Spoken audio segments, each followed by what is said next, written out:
పశ్చిమ గోదావరి జిల్లా dead body parcel case suspense thriller ను తలపిస్తోంది. రోజుకో కొత్త ట్విస్ట్ తో కేసు ఇన్వెస్టిగేషన్ పోలీసులకు సవాల్గా మారింది.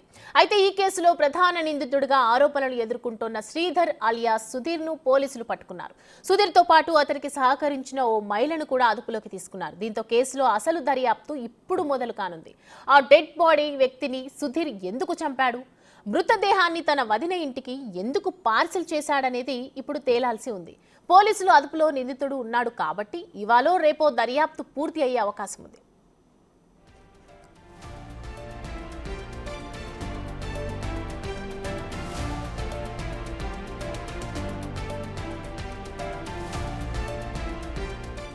మొదటి నుంచి కూడా ఈ కేసు ఓ సంచలనంగా మారి సినిమా ట్విస్టులను తలపించింది.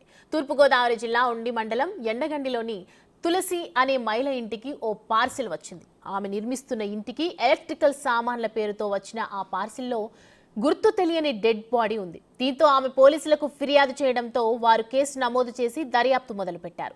ఈ పార్సిల్ వచ్చినప్పటి దగ్గర నుంచి తులసి మరిది శ్రీధర్ వర్మ కనిపించకుండా పోయాడు. దీంతో పోలీసులు ఆయన్ని అనుమానించారు.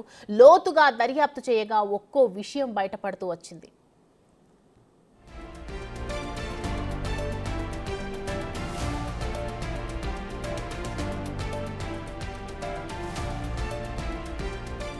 అసలు ఈ డెడ్ బాడీ ఎవరిది అనే విషయాన్ని కూడా పోలీసులు ఛేదించారు. కాలమండలం బొండాడలంక గ్రామానికి చెందిన బర్రె పర్లయ్య అనే వ్యక్తినే హత్య చేసి పార్సిల్ చేశాడని గుర్తించారు. బతుకు తెరువు కోసం చేపల చెరువుల మీద రోజువారీ కూలీగా బర్రె పర్లయ్య పని చేస్తూ ఉన్నాడు. పని కోసం పర్లయ్యను శ్రీధర్ తీసుకువెళ్లి ఉంటాడని పోలీసుల అనుమానం. అయితే పర్లయ్యను ఎందుకు చంపాల్సి వచ్చింది అనేది మాత్రం ఇప్పుడు తేలాల్సి ఉంది.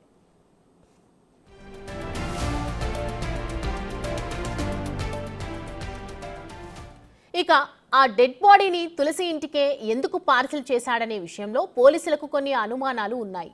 తులసితో శ్రీధర్ వర్మకి ఆస్తి గొడవలు ఉన్నాయని గుర్తించారు పోలీసులు. అందులో భాగంగానే డెడ్ బాడీ పార్సిల్ చేసి డబ్బు ఇవ్వాలని ఓ లేఖ రాసినట్లు అనుమానిస్తున్నారు. నిందితుడు పోలీసుల అదుపులో ఉన్నాడు కాబట్టి ఈ విషయంపై కూడా క్లారిటీ రానుంది.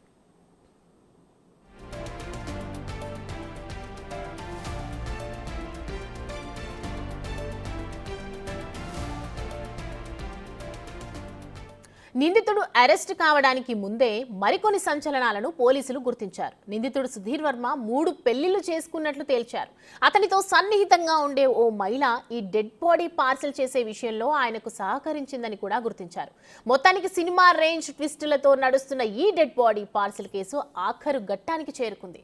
నిందితుడి పూర్తిగా విచారిస్తే అన్ని విషయాలపై క్లారిటీ వస్తుంది.